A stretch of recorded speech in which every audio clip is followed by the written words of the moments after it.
சிறுபான்மையினர் மீது தாக்குதல் என்பதை நல்லிணக்கத்தை விரும்பும் நாட்டு மக்கள் எவராலும் ஏற்றுக்கொள்ள முடியாது என முதல்வர் ஸ்டாலின் தெரிவித்துள்ளார்.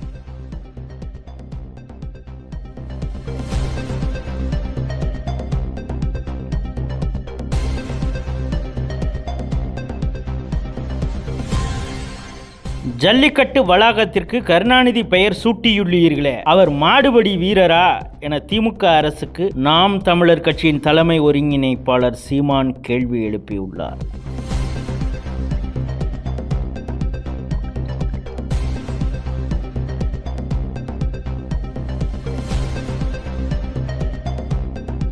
சன்சாத் கேல் மகோத்சவ் விளையாட்டுப் போட்டிகளின் நிறைவு மற்றும் பரிசளிப்பு விழா நேற்று நடந்தது. நாடு முழுவதும் பல்வேறு மையங்களில் நடந்த இந்த விழாவில் டெல்லியில் இருந்தபடி காணொலி காட்சியில் பிரதமர் மோடி பங்கேற்று பேசினார். प्रधानमंत्री जी, हमारे तमिलनाडु के राज्यसभा के सांसद एवं केंद्रीय मंत्री एल मुरुगन जी ने भी नीलगिरी तमिलनाडु में सांसद खेल महोत्सव का आयोजन करा है. उसमें एक 14 वर्षीय साइकिल, पोलो और कबड्डी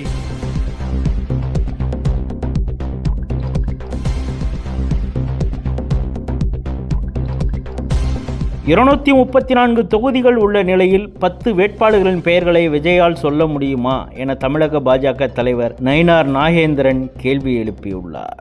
திமுக சொல்ற மாதிரி தான், 100 நாள் வேலை திட்டத்தை சொல்ற மாதிரி தான். இது மாதிரி சொல்லிவிட்டு அது பாட்டு கிடக்கு. தம்பி விஜய சொல்லிக்கிட்டே இருக்காரு. இது சினிமா இல்லை. தேர்தல் தேதி அறிவிக்கணும், வேட்பாளர்களை போடணும், போடக்கூடிய வேட்பாளர் விலை போகாமல் இருக்கணும், அவங்களுடைய பூத் பொறுப்பாளர் விலை போகாமல் இருக்கணும். பூத் பொறுப்பாளர்களே கிடையாது, கட்டமைப்பே கிடையாது. யார் வேட்பாளர் இப்போ அவங்க சொல்ல முடியுமா? சொல்ல முடியாது. 234 தொகுதி இருக்கு. வரிசையாக ஒரு 10-15 பேரை வரிசையாக சொல்லுங்க பார்ப்போம். ரெண்டாவது அதுக்கப்புறம் பேசிக்கலாம். நான் குறை சொல்லலை.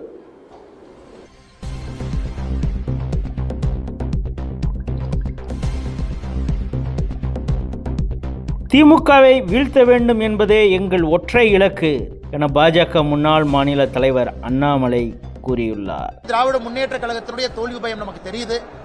அவங்க இன்னும் 100 நாட்கள் ஆட்சியில் இருக்க போறாங்க, அவ்வளவுதான். கடைசி 100 நாட்கள். எப்பவுமே திருமணத்திற்கு பின்பு ஹனிமூனுமா, அவங்க ஆட்சி முடியக்கூடிய லாஸ்ட் 100 நாட்கள் ஹனிமூனாக இவங்களுக்கு இருக்கு. அதனாலதான் திராவிட முன்னேற்ற கழகத்துக்கு அந்த பயம். 100 நாட்கள்ல அந்த ஆட்சி தூக்கி எறியப்படுவது உறுதி.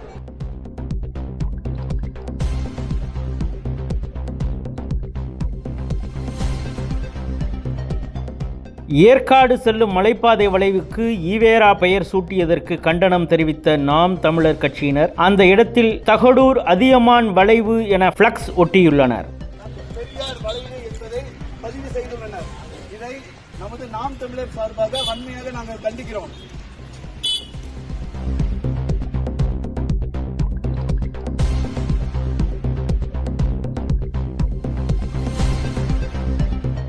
நாடு முழுவதும் விரைவு ரயில்களில் கட்டண உயர்வு இன்று முதல் அமல்படுத்தப்படுகிறது. அதிகபட்சமாக 85 ரூபாய் வரை கட்டண உயர்வு இருக்கும் என கூறப்பட்டுள்ளது.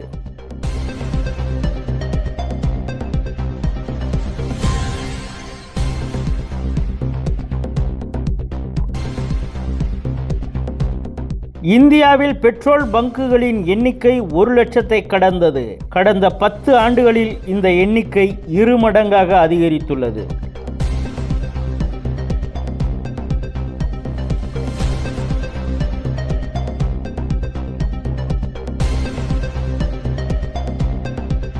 சமூக ஊடகங்களை பயன்படுத்த ராணுவ வீரர்களுக்கு கட்டுப்பாடுகளை இந்திய ராணுவம் விதித்துள்ளது. அதன்படி தகவல்களை தெரிந்து கொள்ள இன்ஸ்டாகிராம் சமூக ஊடகத்தை பதிவுகளை பார்க்கலாம். ஆனால் அதில் பதிவுகள் வெளியிடுவது, கருத்து பதிவேற்றம் செய்வது, பதிவுகளை பகிர்வது, விருப்பம் தெரிவிப்பது அல்லது செய்தி அனுப்புவது போன்ற நடவடிக்கைகளில் ஈடுபடக்கூடாது எனவும் தெரிவித்துள்ளது.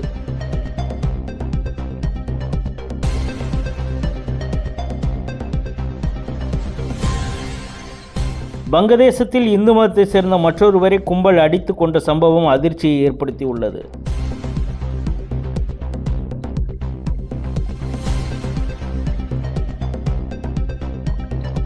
அணுசக்தியால் இயங்கும் நீர்மூழ்கி கப்பலான INS ஹரிகாட்டில் இருந்து இந்தியா தனது K4 பாலிஸ்டிக் ஏவுகணையை வெற்றிகரமாக சோதித்துள்ளது.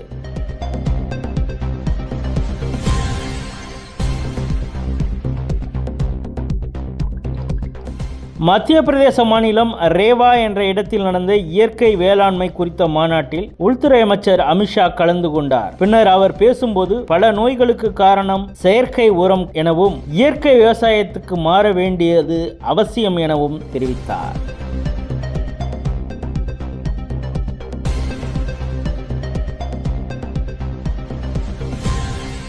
வங்கதேசத்தில் இடைக்கால அரசு மத சுதந்திரத்தில் தலையிடுவதால் சிறுபான்மையினர் உயிருடன் எரித்து கொல்லப்படுகின்றனர் என அந்நாட்டு முன்னாள் பிரதமர் ஷேக் ஹசீனா தெரிவித்துள்ளார்.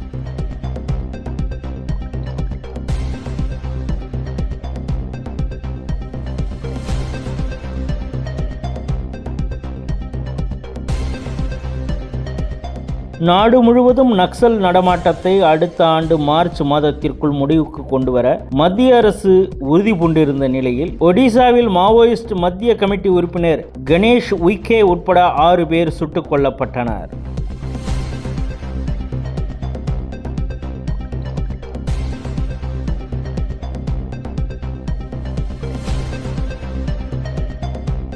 பயங்கரவாதிகளுக்கு எதிரான தாக்குதலில் வீரமரணமடைந்த இராணுவ அதிகாரிகளின் பெயர்களை ரயில் என்ஜின்களுக்கு சூட்டி ரயில்வே கௌரவித்து வருகிறது.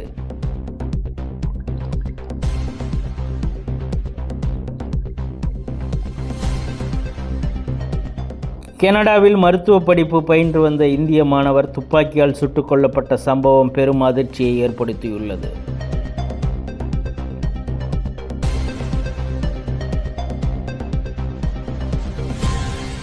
வங்கதேச முன்னாள் பிரதமர் கலிதா ஜியாவின் மகனும் வங்கதேச தேசியவாத காங்கிரஸ் கட்சியின் செயல் தலைவரான தாரிக் ரஹ்மான் 17 ஆண்டுகளுக்கு பிறகு தாய்நாட்டுக்கு திரும்பினார்.